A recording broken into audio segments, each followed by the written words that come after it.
Bien,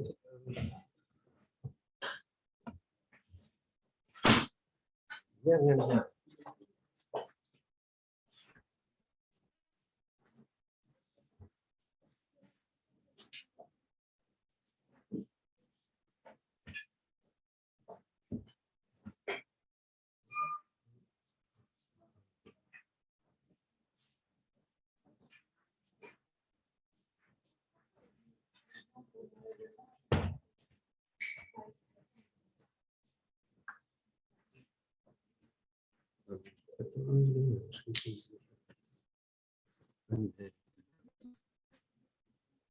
Shabbat Shalom. On va laisser un petit peu les gens arriver.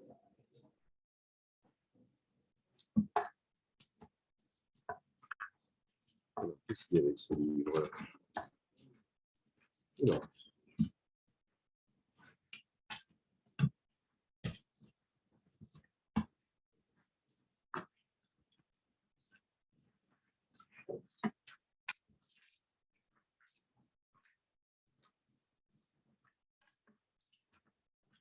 Voilà, nous allons commencer. Je souhaite la bienvenue aussi à ceux qui nous rejoignent derrière leur écran. Nous allons commencer l'office de Kabbalat Shabbat par l'allumage des bougies du Shabbat à la page 10. Et je vous demande de bien vouloir vous lever, s'il vous plaît.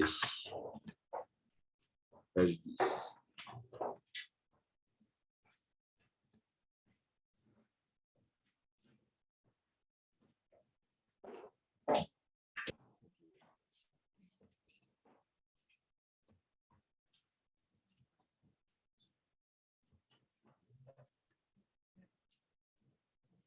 Oui, c'est ça. C'est là. Ouais.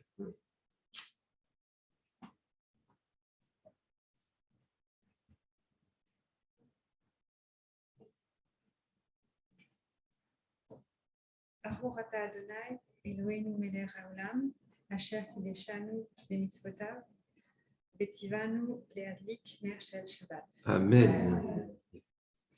Merci. Maître de l'univers, nous te remercions de nous avoir maintenus en vie tous les jours de cette semaine et de nous avoir permis d'atteindre ton saint Shabbat.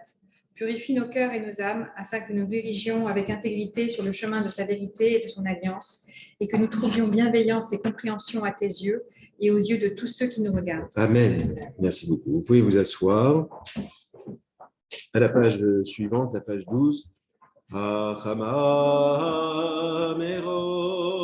Shailanot nistalaka bo'u v'netze likrat Shabbat amalaka hine yoredet hakdosha haberucha ve'imam malachim tzva shalom Boi, boi, amalaka, boi, akala, shalom aleichem, malachi ashalom. Pardon. Nous sommes à la page 26. En ce Shabbat particulier, c'est le Shabbat Zachor, le Shabbat du souvenir. C'est le Shabbat qui précède immédiatement la très jolie fête de Purim dans laquelle nous entrerons mercredi soir et jeudi. À la page 26. Lecha dodi likrat kala b'nei Shabbat Shamor וזכור בדיבורך תשמענו אל המיוחד אדוני אחד ושמו אחד לשם ולתפארת בלי תהילה לך דודי לקראת קהלה בני שבת נקבלה לקראת שבת לכו ונרחקים מקור הברכה ברכה מראש מקדם נשוכה סוף מעשה במחשבה תחילה לך דודי לקראת כהנה פני שבת נקבלה מקדש מלך עיר מלוכה קומצי מתוך אפיך רב לשבת במקבך דו יחמול עליכם לך דודי לקראת כהנה פני שבת התנערי מעפר ומרבשי בגדי תפארתך מעל יד בן ישי קורבן נפשי גאה לך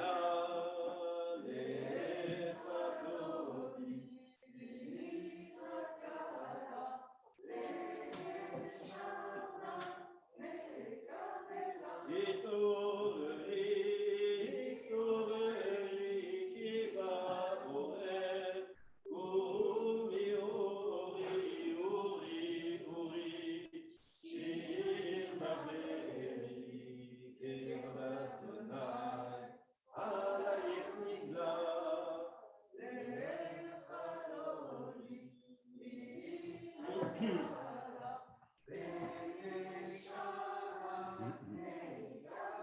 לא תבושי ולא תקרמי מה תשתוכחי ומה מבך יחסו עניי עמי ונבנתה עיר אל תילה לך דודי לקראת כהנה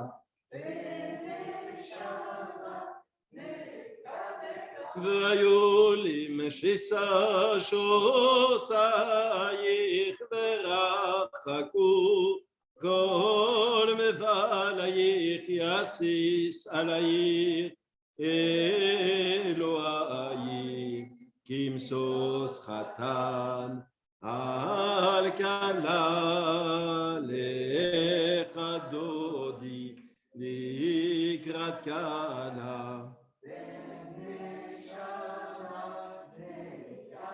ימין ושמאל תפרוצי ואת אדוני תריצי על יד איש בן פרצי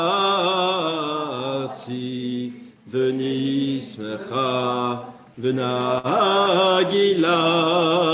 לך דודי לקראת כהנה פני שבת נקבלה בואי ושלום עטרת בעלה גם בשמחה ובצעולה תוך אמונה עם סגולה בואי חלה בואי חלה לך דודי לקראת כהנה פני שבת נקבלה. Vous pouvez vous asseoir. Merci à notre très joli chœur.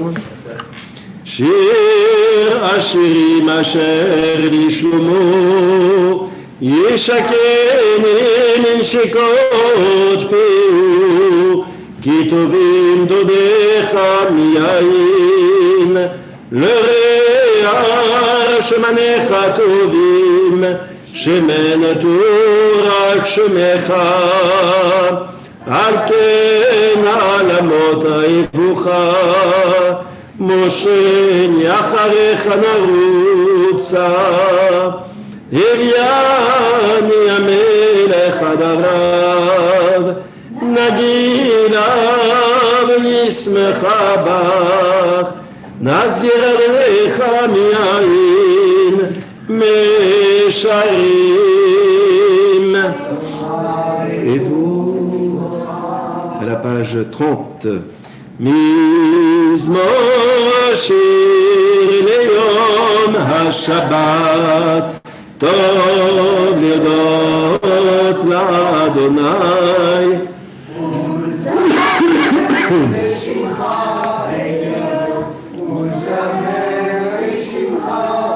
להגיד בבוקר חסדך ואמונתך בלילות, הלעשור הלנבל, הלהיגיון בכינור. מזמור שיר ליום השבת, טוב להודות לאדוני.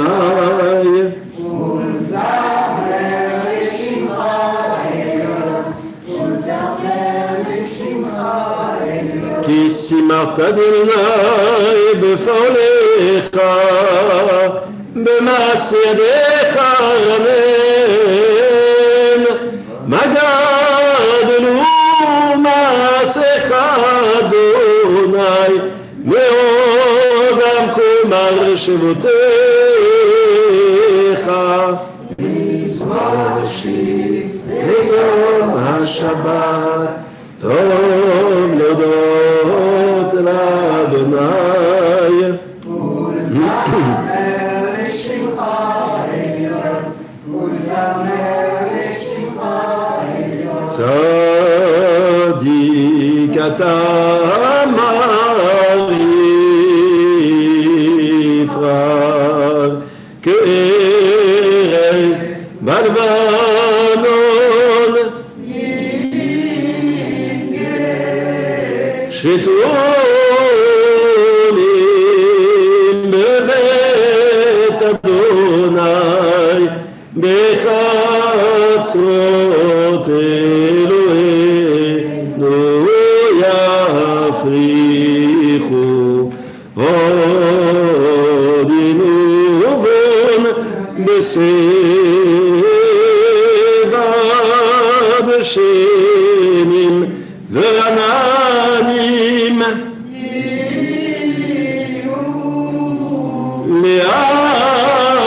להגיד כי ישר אדוני צורי ולא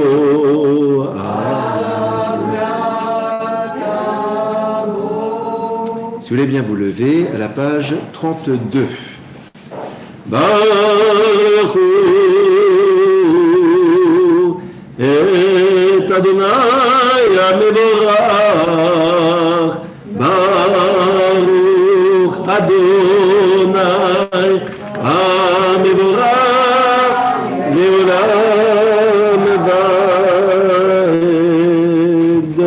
ברוך אתה אדוני אלוהינו מלך העולם אשר יזרעו מעריב הערבים, ברוחמה פותח השערים, ובדיונים אשר היטיב ומחליף את הזמנים ומסדר את הכוכבים, במשמורותיהם ברק ירצונו, בורם הלילה גולל אור מפני חושר, וחושר מפני אור, ומעביר יום ומביא לילה, ומבדיל בין יום ובין לילה.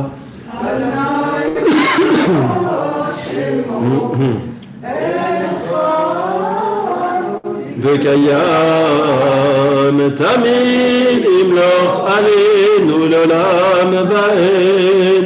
ברוך אתה אדוני המעריב. אהבת עולם בית ישראל עמך הפתעת, תורה ומצוות ומשפטים אותנו ילמדת, על כן אדוני אלוהינו בשור ולוף קומנו נשיח בחוקיך. ונשמח בדברי תורתך ומצוותיך לעולם ועד, כי הם חיינו ואורך ימינו, ובהם נאומם בלילה, ואהבתך אל תסיר ממנו לעולמים. ברוך אתה אדוני אוהב עמו ישראל. שמע ישראל אדוני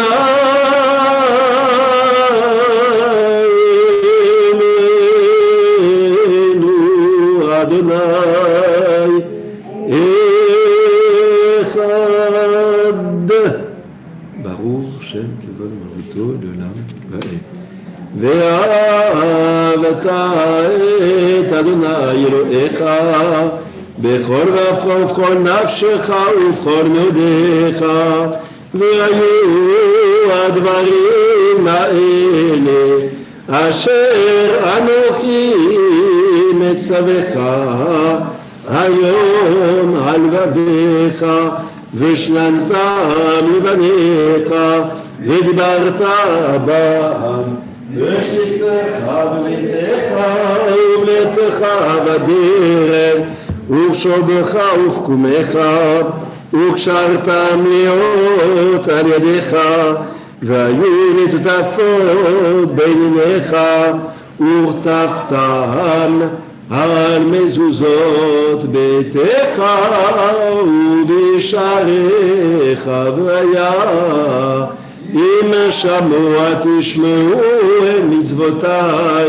אשר אנוכי מצוויתם היום, לאהבה את אדוני אלוהיכם ולעובדו בכל לבבכם ובכל נפשכם, ונתתים את ארצכם ביתו יורה ומלקוש, ואספת דגניך ותירושך וצריך, ונתתי עשב ושדך לבהמתך, ואכלת ושבעת ישמרו לכם.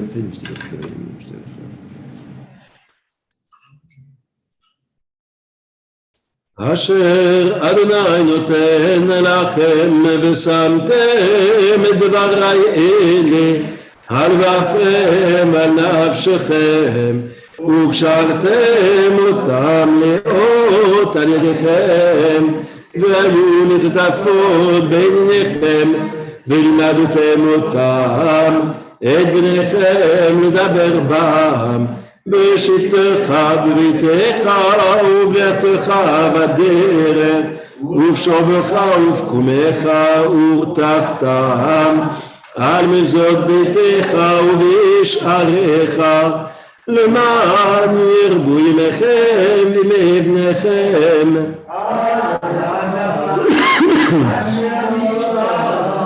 אדוני לאבותיכם לתת להם, כי מהשמיים על הארץ. ויאמר אדוני אל משה לאמור, דבר בני ישראל ואמרת עליהם, ועשו להם ציצית על כנפי ידיהם לדורותם, ונתנו על ציצית הכנף בתתכלת, והיה לכם לציצית וראיתם אותו, וזררתם את כל מצוות אדוני ועשיתם אותם, ולא תטורו אחרים ואפרם ואחרי עיניכם אחריהם, למען תזכרו ועשיתם את כל מצוותיי. אני אדוני אשר הוצאתיכם מארץ מצרים, להיות לכם לאלוהים, אני אדוני אלוהיכם. אדוני אלוהיכם אמת, ואמונה כל זאת וקיים עלינו,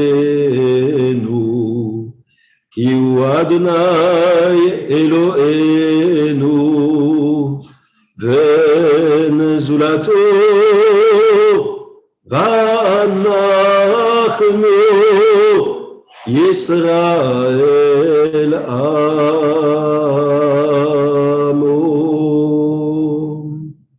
מי כמוך באלים אדוני, מי כמוך נדר בקודש נורא.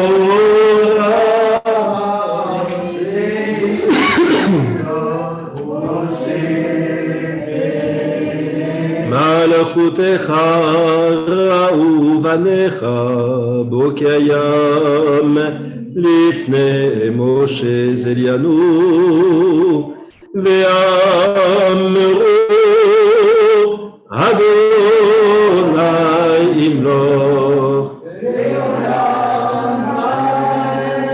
ונאמר כי אדוני את יעקב וגלום יד חזק ממנו ברור, אתה אדוני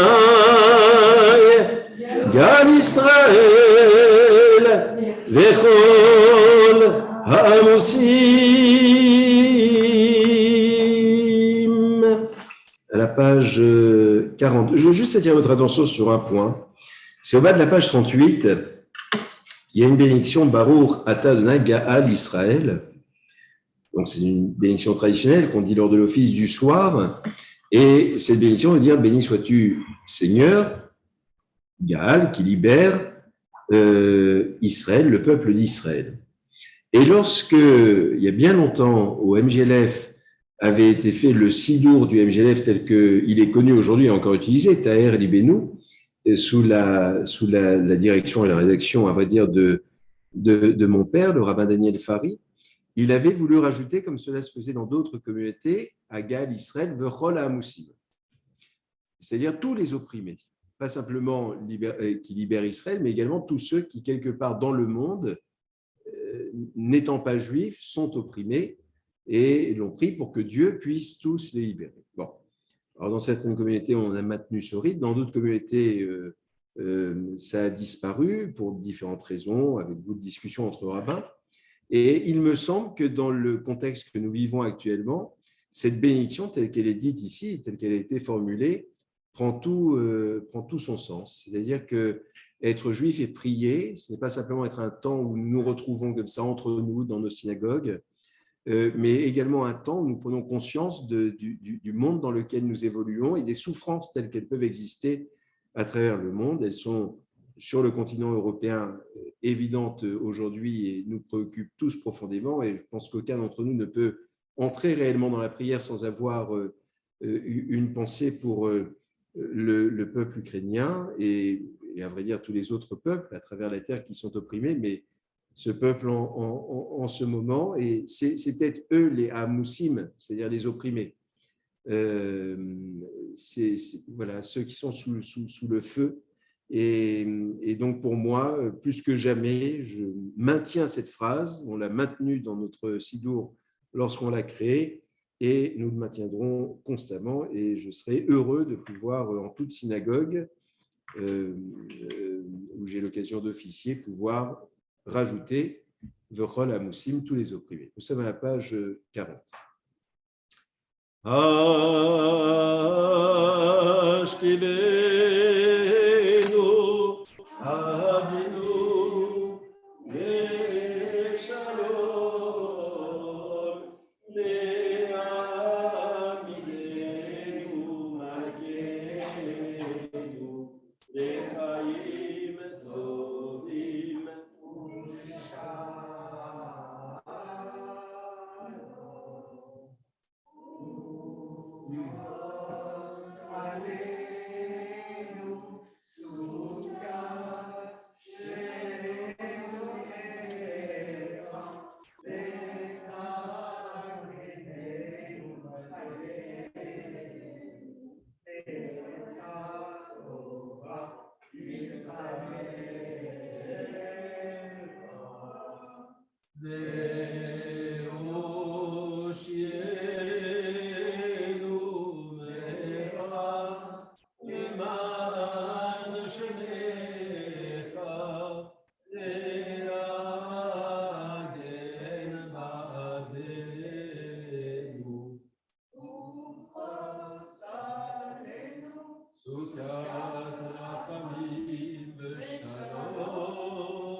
השמיים ועל כל העמים.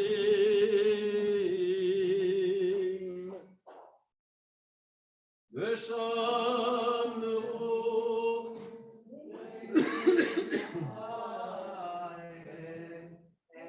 השבת, לעשות את השבת לדורותם לריתונם. בני ובן בני ישראל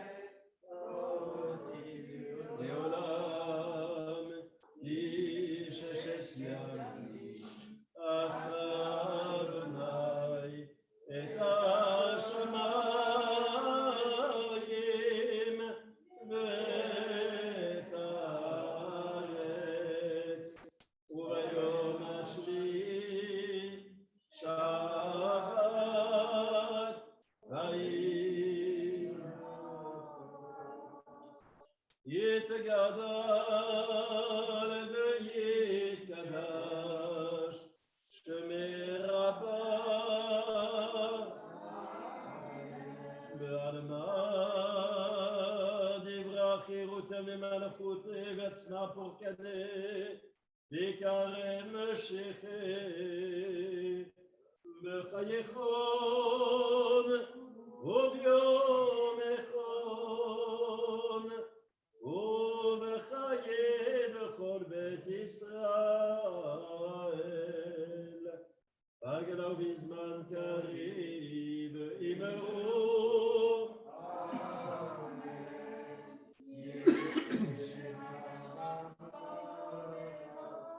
לעולם כאן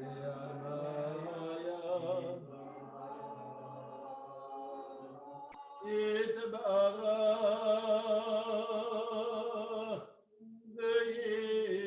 וישתבח ויתפאר ויתרומם ויתנשא ויתהדר ויתעלה ויתהלל שמלכות שעה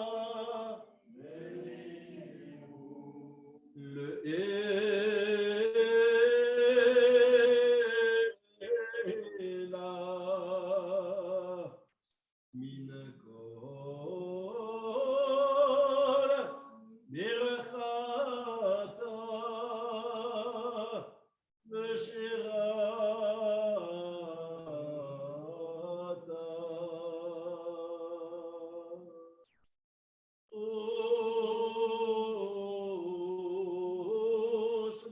ושבחתה ונחמתה דמירן בעלמא ואמרו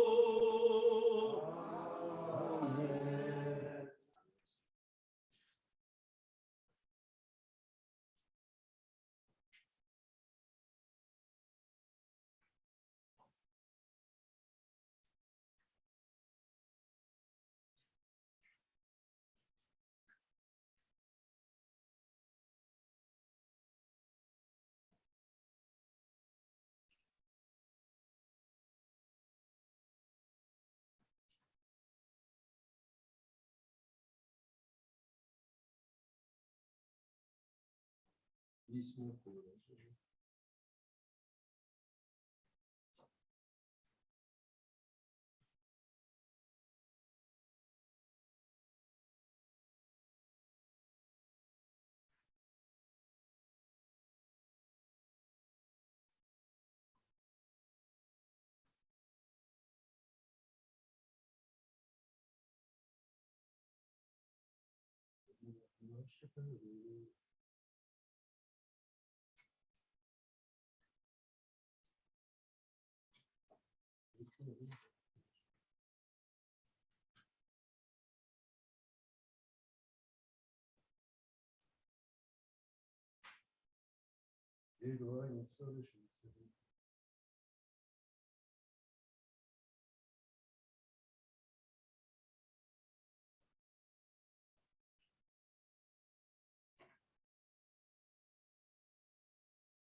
ועושה שלום במרומיו, ויעשה שלום עלינו ועל כל ישראל, ואמרו ואמרו אמן.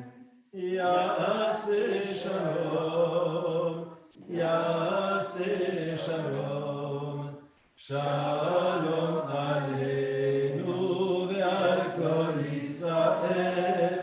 יעשה שלום, יעשה שלום, שלום עלינו ועל כל ישראל. יעשה שלום, יעשה שלום, שלום עלינו ועל כל ישראל. יעשה שלום, יעשה שלום, שלום עלינו ועל כל ישראל. יעשה שלום, שלום עלינו ועל כל ישראל, ואמרו Amen. La paracha que nous lisons en ce Shabbat Zachor, donc Shabbat du souvenir qui précède la fête, la très jolie fête de Purim, et la paracha Vaïkra. Et donc en lisant la paracha Vaïkra, nous ouvrons le troisième des 5 livres de la Torah, le livre du Lévitique. Ce n'est pas le livre le plus réjouissant, j'allais dire, lorsqu'on l'appréhende, parce que nous cherchons toujours dans la Torah à puiser des enseignements qui puissent nous aider à vivre au quotidien et qui puissent nourrir nos actions. Or, le livre du Lévitique est tout entier consacré au culte sacrificiel, enfin tout entier, oui, en grande partie consacré au culte sacrificiel dont on sait qu'il n'a plus de raison d'être aujourd'hui depuis que le temple n'existe plus. Enfin, on verra également dans le livre du Lévitique, lorsque nous arriverons très bientôt sur la paracha Shmini, les règles de Kashrut également. Donc, on verra que ce n'est pas simplement le culte sacrificiel, mais reste qu'il nous faut parvenir à donner un sens à un livre qui va nous accompagner pendant quelques semaines, qui n'est pas obligatoirement des plus simples. Vous savez que dans le livre qui le précédait, eh bien, nous étions dans un moment assez particulier, j'allais dire, puisque nous étions dans l'édification du Mishkan, dans l'édification du tabernacle. Et le tabernacle a été édifié, c'est fini, c'est une chose faite. Donc, puisqu'il a été édifié, eh bien, nous pouvons à présent rentrer dans un temps qui est celui du culte sacrificiel. Il n'y avait pas de raison d'offrir des sacrifices sans qu'il n'y avait pas un lieu pour pouvoir accueillir les sacrifices. Nous y arrivons à présent. Et lorsque nous entrons dans ce grand livre de Vaïkra, le livre de Lévitique, eh bien, nous lisons d'emblée les premiers mots. Vaïkra El Moshe, Dieu a appelé Moïse, Vaïdaber Adonai Elav Meoed Moed, les morts, et il lui a parlé depuis la tente d'assignation au El Moed, en lui disant, en ces termes. Et puis ensuite, il va donner des instructions à Moïse. Mais voilà que ainsi commence le livre du Lévitique, traduit ainsi, mais qui en réalité veut dire il l'a appelé, Vaïkra El Moshe.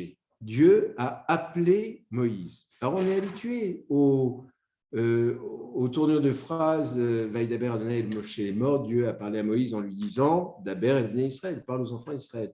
Mais là, ici, il n'est pas question de Dieu a parlé à Moïse, non, Vaïkra, il l'a appelé. Il l'a appelé comme pour lui dire que ce n'est pas simplement une parole qu'il va devoir transmettre, mais il y a un appel divin. Un appel tellement divin que notre tradition va nous enseigner que lorsque Dieu appelait Moïse, il le faisait de la même façon qu'il appelait Abraham. C'est-à-dire qu'il disait Moshe, Moshe, Moïse, Moïse. Il l'appelait. Et Moïse répondait Hineni, me voici. Par cette phrase, cette formule célèbre par laquelle les grands de la Torah répondent à l'appel de Dieu, à l'appel de Dieu. Mais comprenez qu'il y a une différence profonde entre un appel et puis quelque chose qui est un ordre qui est donné. Dieu a parlé à Moïse en lui disant « Parle aux enfants d'Israël ». Là, ce n'est pas simplement une transmission de parole, mais c'est un appel. Et alors, vous savez probablement, puisqu'on le dit tous les samedis matins lorsqu'on sort la Torah, on dit la chose suivante « Alpi Adonai beyad Moshe ». La Torah a été donnée par la bouche de Dieu, depuis la bouche de Dieu, beyad Moshe dans la main de Moïse. C'est-à-dire que Dieu parlait, Dieu dictait en quelque sorte à Moïse, et Moïse écrivait ce que Dieu lui disait. Donc Moïse a eu à écrire cette phrase, comme il a eu à écrire toute la Torah. Et quand il est arrivé à cette phrase, Vaïkra el Moshe, il a été saisi d'un poids qui lui semblait trop lourd pour ses épaules. Dieu m'a appelé. Alors, il a écrit ce Vaïkra, j'aimerais bien que vous ayez le texte sous les yeux, mais vous ne l'avez pas, d'une certaine façon très inhabituelle dans la Torah. Ça arrive à d'autres moments, mais très inhabituel, où Moïse a écrit dans un bon hébreu, Vav, Yud, Kouf, Resh, ça c'est le début du mot dans Vaïkra, et Aleph. Mais le Aleph, il a fait un tout petit Aleph minuscule. Il a écrit en tout petit. Alors, vous pensez bien que les commentateurs se précipitent sur ce petit Aleph, et en disant, mais pourquoi un petit Aleph? Pourquoi? Alors, vous savez qu'on dit qu'il n'y a pas réellement de chronologie dans la Torah, qu'il y a des événements qui se sont passés après, mais qui… Et alors, quand on regarde les événements postérieurs, on va voir qu'à un moment, Dieu va appeler Bilam. Vous vous souvenez du prophète, un prophète petit, vraiment, enfin, qui ne compte pas, enfin, c'est très maladroit par ailleurs. Et quand il va Vaïkra Bilam, il n'y a même pas le Aleph. Il n'existe même pas. C'est-à-dire que voilà, pour quelqu'un d'ordinaire, il n'y a même pas le Aleph. Mais pour Moïse, il y a le Aleph, le mot est en entier, Vaïkra, il l'a appelé. Mais Moïse s'est senti tellement submergé par le poids de cet appel qu'il a écrit le Aleph en tout petit en disant, oh là là, mais est-ce que je mérite d'être appelé par Dieu? Il ne pouvait pas changer le texte. Il n'avait pas souhaité être à dialoguer avec Dieu en disant, mais c'est trop lourd pour moi. Donc, il écrivait sous la dictée, mais il a écrit un petit Aleph pour dire, moi, je ne suis qu'un petit homme. Je suis que… Voilà. Et notre tradition, je l'ai tellement dit ici, et parce que c'est la première vertu que l'on prête à Moïse, on nous dit de Moïse qu'il était anav méod, qu'il était très humble.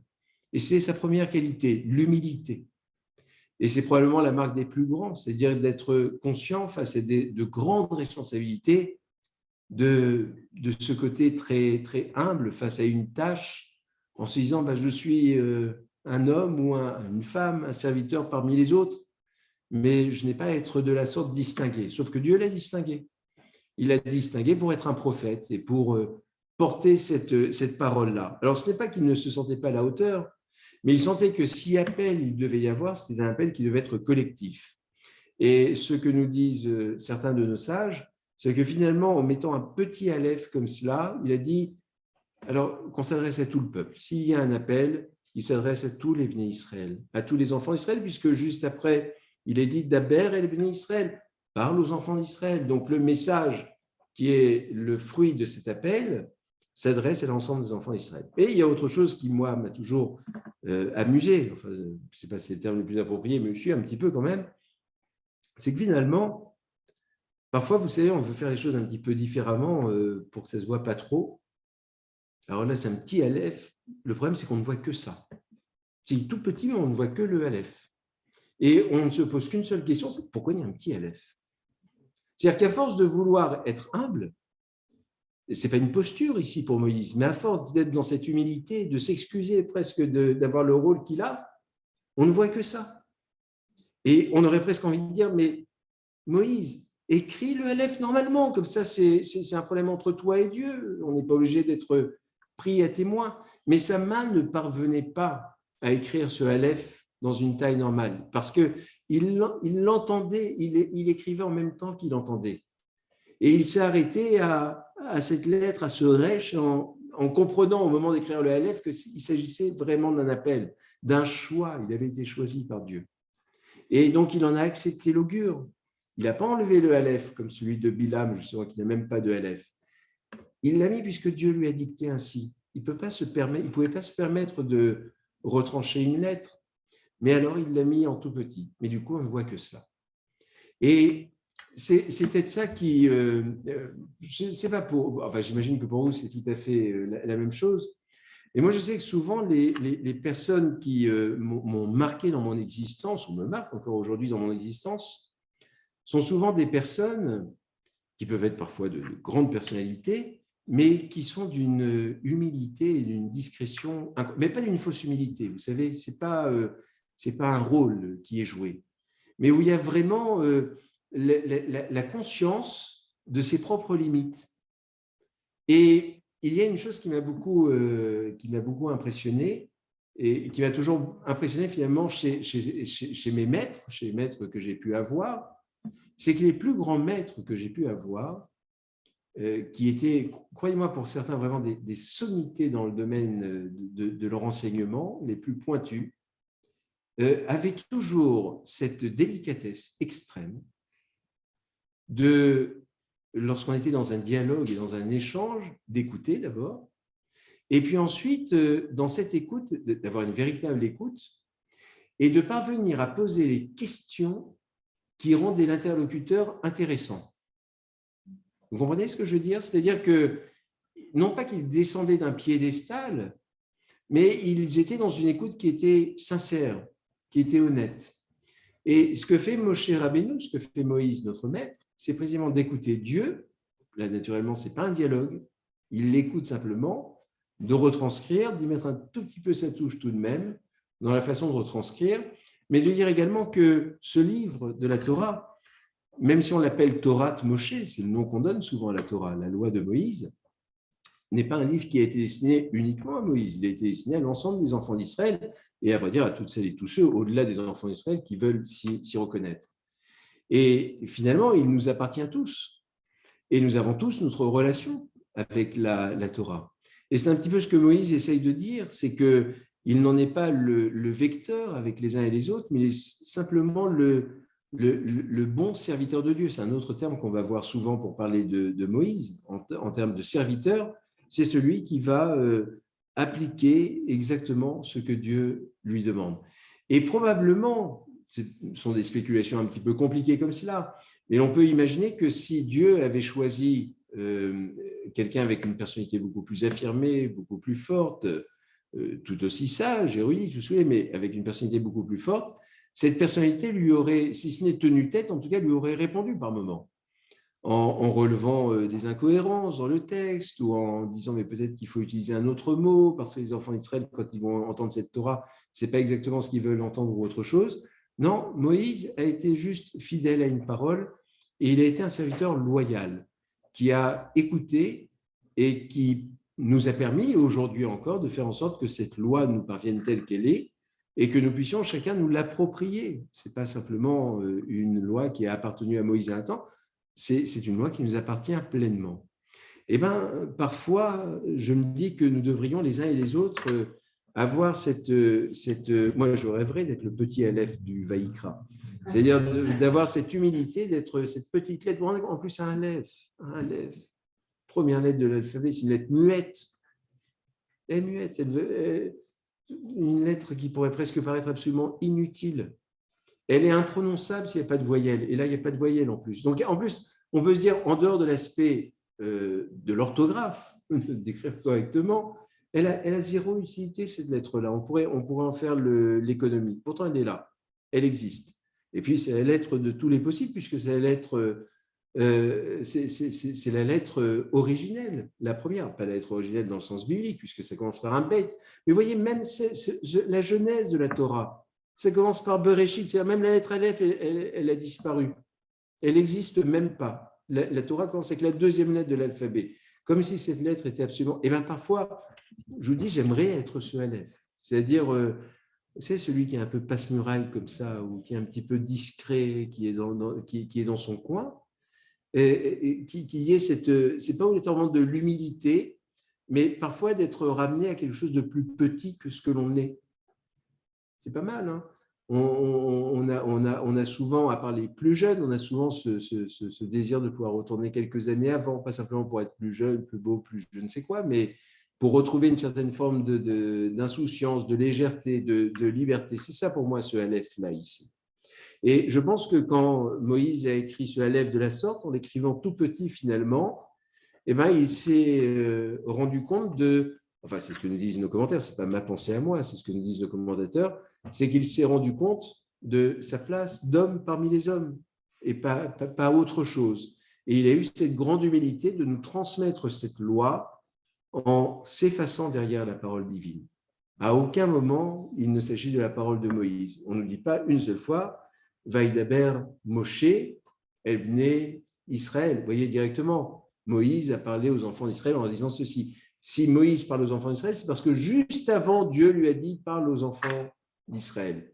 Mais jamais de son propre chef, il ne va imposer quelque chose, commander quelque chose aux enfants d'Israël. Et moi, je pense qu'on a là une leçon qui est absolument formidable de notre place, pas une petite place, c'est pas l'éloge de la médiocrité, si vous voulez, ici, hein, c'est pas du tout ça, mais c'est l'éloge de l'humilité, d'une certaine simplicité, de retrouver quelque chose en nous, de retrouver l'enfant qui est en nous et de pouvoir évoluer avec ce côté comme ça assez naïf, assez candide et surtout très vrai de la nature la plus profonde qui se trouve en nous. Et c'est peut-être dans cette vérité que l'on pourra faire lien avec ce que l'on appelle Torah Emet, c'est-à-dire pouvoir considérer que la Torah est une Torah de vérité. Il y a quelque chose de pur dans la Torah et il doit y avoir quelque chose de pur dans celles et ceux qui la lisent et qui servent les paroles divines. Amen. Soyez bien vous lever. Yevarerecha Adonai ve'ishmerecha. Ya'er Adonai panav elecha vichuneka, Yissa Adonai panav elecha ve'yasem lecha shalom. Que l'Éternel vous bénisse et qu'il vous protège, que l'Éternel vous éclaire des rayons de sa face et qu'en ce jour béni du Shabbat Zachor, il vous donne ainsi qu'à tous les vôtres la joie, la lumière, la santé, le bonheur, la paix, le shalom. Amen. Vous pouvez vous asseoir. Evelyne, est-ce que vous voulez nous dispenser les quelques annonces que l'on nous a transmises aujourd'hui par mail, n'est-ce pas? Venez. Les deux dernières, c'est plus un verbe que moi pour les faire. Ah bon? Elles sont en hébreu? Non? En français, dans le texte, D'accord. ce sera mieux pour vous. Ah. Alors, Shabbat Shalom. Alors, tout d'abord, n'oubliez pas l'office de demain matin, ça c'est une évidence, mais il y a un petit déjeuner d'études à partir de 9h30. On vous attend, bien sûr. Alors, dans les autres annonces, dimanche à 17h à Copernic, il y a un concert donné de Frédéric Handel, interprété par l'ensemble choral Copernic, et il reste des places. Vous pouvez vous inscrire en allant sur le site GEM jusque dimanche midi. Donc, il faut en profiter. Mercredi soir, c'est le début de Pourim. L'office a lieu ici, mercredi soir à 18h30. Et par contre, jeudi matin, il y a un office, mais on se retrouvera à la synagogue de Surmelin, jeudi matin. Et ensuite, on nous a demandé de parler des rabbins du dîner shabbatique à l'occasion de la venue des rabbins. Je pense que vous êtes plus à même de parler et du problème ukrainien. D'accord. Vous êtes mieux que moi. Je reprends la main très rapidement. Dans 2 semaines, dans 2 semaines, il y a un groupe de rabbins qui viennent de San Francisco, amenés par le rabbin Michael Lezac, qui est un homme absolument exceptionnel avec qui j'ai eu la chance d'échanger à plusieurs reprises ces derniers temps, et qui est le fondateur d'un collectif qui s'appelle The Kitchen, la cuisine. Et que fait le rabbin Michael Lezac à l'échelle de toute la baie de San Francisco, c'est quand même assez considérable, c'est qu'il a développé un réseau d'aide sociale envers les plus fragilisés, démunis, bien au-delà de la communauté juive. Hein. Et il s'est imposé depuis maintenant quelques années comme l'acteur principal dans la baie de San Francisco de l'action sociale. C'est un rabbin, voilà. Et il a fait des choses qui sont juste absolument exceptionnelles. Je sais pas, je donne juste un exemple parce que celui-là me semble important, mais The Kitchen confectionne et sert chaque année 800 000 repas. Je ne sais pas si vous vous rendez compte. Donc, ce n'est pas l'initiative d'une communauté dans son coin avec un rabbin un petit peu enthousiaste, c'est qu'il a fait des émules et il fait un travail qui est juste exceptionnel, qui est reconnu pleinement à San Francisco, où je vous dis, il est le premier partenaire social pour la mairie de San Francisco, mais à travers tous les États-Unis, où il essaime comme cela, où il est dans différents États. Et puis, naturellement, la chose s'est reproduite également en Israël, et c'est la première fois. Non, parce que je lui ai demandé s'il avait déjà été à l'étranger pour faire des petits, quoi, par rapport à ce projet-là. Il me dit non, jamais, je suis juste allé. Il me dit si, je suis allé en Israël. Alors, je lui ai expliqué qu'Israël, ce n'est pas l'étranger, à proprement parler, quoi. Pour un rabbin, c'est un peu la maison. Mais donc, en dehors des États-Unis et Israël, nous aurons la chance d'accueillir pour la première fois le rabbin Michael Lezac, son épouse Noah, qui est rabbin également, un chazan exceptionnel. Ça va détonner, je vous assure. Il va être vendredi soir à Beaugrenelle. Bon, c'est un office Zimra avec le rabbin Delphine Orviller, c'est très chantant, tout ça, c'est très sympathique, c'est bien. Et le samedi matin, il sera à Copernic. Bon, il y a d'autres codes, si vous voulez, et le chazan, j'en dis pas beaucoup plus, mais je vous assure que c'est des ménages. Il viendra avec sa guitare. Il a l'habitude d'adapter des airs de notre liturgie sur ceux des Beatles, enfin, des choses comme ça. C'est très sympathique. C'est vraiment très, très, très San Francisco, quoi. Et il va venir donc animer l'office du samedi matin, vendredi soir à Beaugrenelle et samedi matin. Et vendredi soir, donc, il y aura un repas shabbatique à Beaugrenelle le 25 mars. Voilà, mais il va y avoir plein d'événements autour de la venue de ces rabbins et vous avez sur le site de GEM, vous avez tous les événements durant toutes les 4-5 jours, les 5 jours de leur présence. Et puis, on attire votre attention, je vous parle à vous, puis je parle également, vous êtes assez nombreux de l'autre côté, à ceux qui sont avec nous par Zoom, pour dire que chacun est saisi depuis que les opérations militaires ont été lancées il y a 2 semaines contre l'Ukraine et le peuple ukrainien. On se sent tous assez impuissants. On se demande comment on peut aider. Alors pour l'instant, notre aide se manifeste par notre générosité. Vous avez été sollicité par différentes organisations et par GEM également. Et je dois dire, parce que donc on m'a dit que je pouvais communiquer là-dessus, que c'était une mobilisation qui est tout à fait conséquente, même si on ne parle pas d'argent le Shabbat, mais qui a permis de réunir à ce jour à peu près un peu plus de 25 000 euros. Donc, c'est des sommes qui sont importantes, mais qui, bien sûr, peuvent apparaître dérisoires par rapport aux besoins actuels. Et nous avons décidé, à l'échelle de GEM et l'ensemble des communautés, de nous mobiliser bien au-delà maintenant, et pas simplement d'une aide qui soit financière, mais une aide qui soit opérationnelle, logistique, matériel sur place. Et donc, nous avons pris à tâche cette semaine avec un des rabbins de la communauté. Il y a plusieurs communautés libérales en Pologne, mais un des rabbins de la communauté de Varsovie, et qui est un rabbin qui est actuellement à la frontière entre la Pologne et l'Ukraine et qui accueille chaque jour les réfugiés par dizaines et les met en sécurité en Pologne. Tout ça demande une logistique qui est très, très lourde, qui est très importante. Et puis, probablement qui traverseront la Pologne et qui viendront vers chez nous. Je crois qu'on en est à 5000 réfugiés pour l'instant qui sont arrivés en France à ce jour. Mais il y en aura bien sûr beaucoup, beaucoup, beaucoup d'autres. Et donc, nous sommes en train de créer toute une logistique pour pouvoir accompagner déjà ceux qui sont sur le terrain et qui agissent dans ce sens-là, mais également pour pouvoir nous tenir prêts à accueillir nous aussi à notre tour en France des réfugiés. Donc, il va y avoir une communication à votre endroit très active durant cette semaine où on va vous dire exactement tous les besoins que l'on a listés et toutes les façons que vous pourrez avoir d'aider, encore une fois, qui ne sont pas que financières. mais qui vont revêtir bien d'autres aspects à travers des produits de première nécessité qui sont très clairement identifiés par la communauté juive de Pologne. C'est eux qui nous ont donné ces listes et où l'on a décidé que nous allions acheminer vers la Pologne directement depuis Paris, l'initiative de James, un premier semi-remorque et puis ensuite probablement d'autres chargés de médicaments et d'objets de première nécessité qui nous sont demandés. Donc ça, on va passer à une vitesse un peu supérieure et puis surtout traduire dans un premier temps votre générosité par des achats concrets pour pouvoir les acheminer et puis également solliciter celles et ceux dans la communauté qui, je sais pas, on pense par exemple aux pharmaciens en tout premier lieu, qui pourraient fournir des stocks de médicaments, et puis il y a bien d'autres choses dont on va avoir besoin. Donc ça, on va vous en parler, non pas dans les semaines qui viennent, même si, à mon avis, on est parti sur des mois, comme ça, il va falloir qu'on se mobilise, mais dans la semaine qui vient va être une semaine tout à fait décisive sur l'aspect opérationnel de l'engagement de chacun d'entre nous.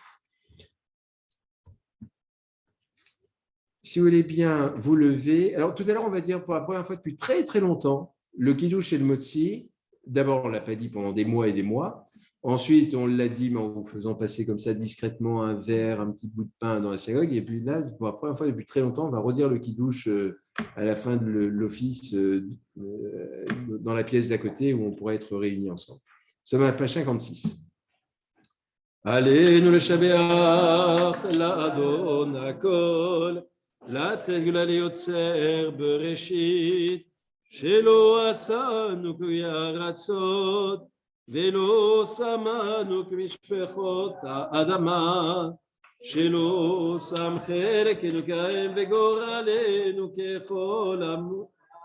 ואנחנו קוראים ומשתחווים ומודים לפני מלך מלכי המלכים ברוך הוא שורתי שסד הארץ ומשה וקרוב השמנים מעל ושכינת עוזרו בגובה מרומים הוא אלוהינו לאחר אמת מלכנו אפס ולדויתו בתורתו וידעת היום בשו"ת לבביך כי אדוני אלוהים השמיים ממעל ועל הארץ מתחת עינות ונאמר והיה מלך על כל הארץ ביום ההוא יד אדוני אחד ושמו. Dieu, notre Père céleste, toi qui disposes de la vie et de la mort, toi qui te révèles à nous comme le Dieu d'amour et de miséricorde, donne aux âmes de tes serviteurs la lumière et la paix, et dans cette vie terrestre le vrai réconfort aux malheureux que l'épreuve a frappés, auxquels nous adressons le vœu traditionnel Amakom, Yenachem, Etrem, Betor, Shohar, Tzion, Yerushalayim.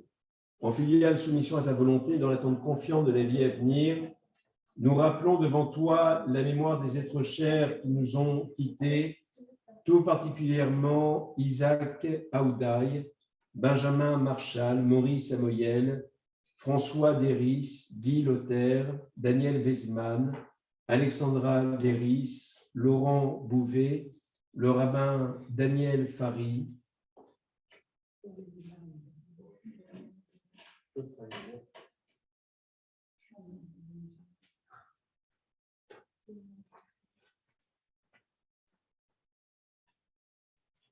et nous glorifions par la prière du Kaddish ton saint nom, Yid Gadal, Vigadash, les rabbins. Be'alma, Libra, Chirouté, Be'amir, Martouté, Be'atzma, Poukané, Be'karev, Meshiré. Be'chayichon, Uviu Mechon, Ufredechon, Be'Israël, Bagala, Ubizman, Kari, Vimrou, Amen, Yeshme, Rabbam Barach, Be'alam, Ulalme, Almaya, Idbarar, Bishtabar, Vitpa'ar, Vitroma, Vitnase, Vitadar, Vitane, Vitalal, Shmei, Nekutsha, Doliru. Leila, Minkol, Bichata, Veshirata, Touche Bechata, Nechimata, Demiral, Be'alma, Vimrou. Amen. Et Shalama Rabba Min, Shemaya B'chaim, Alelu Balkol Israël Vimrou. Amen. Ose Shalom Imroma, Bouyase Shalom Alelu Balkol Israël Vimrou. Amen. Vous pouvez vous asseoir. J'aimerais aussi dire que nous le dirons lors de la prière pour les malades demain, mais une pensée très très profonde pour deux personnes très proches qui luttent contre la mort actuellement. Tout d'abord, notre ami Denis Teboul et puis mon oncle Roger Bellassène, qui sont tous deux dans nos prières en ce Shabbat. Page 62.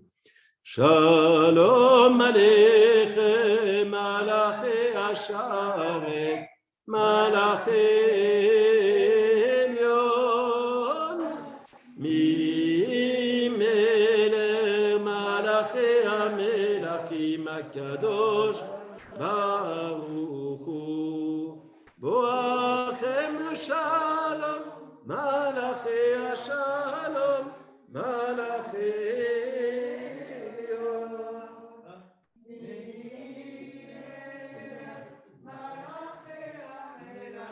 Hakadosh Baruch Hu Bachuni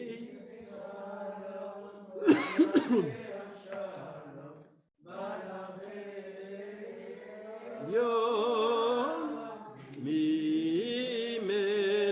Malachi Amelachim Hakadosh Baruch Hu Sechem Shalom Malachi Shalom, Yonami Melech, Malachi Amelachim Akadosh Baruch Hu. Shabbat Shalom. Et nous allons dire ensemble le Kiddush Shabbat. Demain matin, donc 10h30 l'office, 9h30, une heure avant, le petit déjeuner. C'est très sympathique ça. Le petit déjeuner d'études, ça fait une éternité qu'on ne l'a pas fait. Et où nous nous réunirons en bas pendant une petite heure pour parler de la paracha. Shabbat Shalom.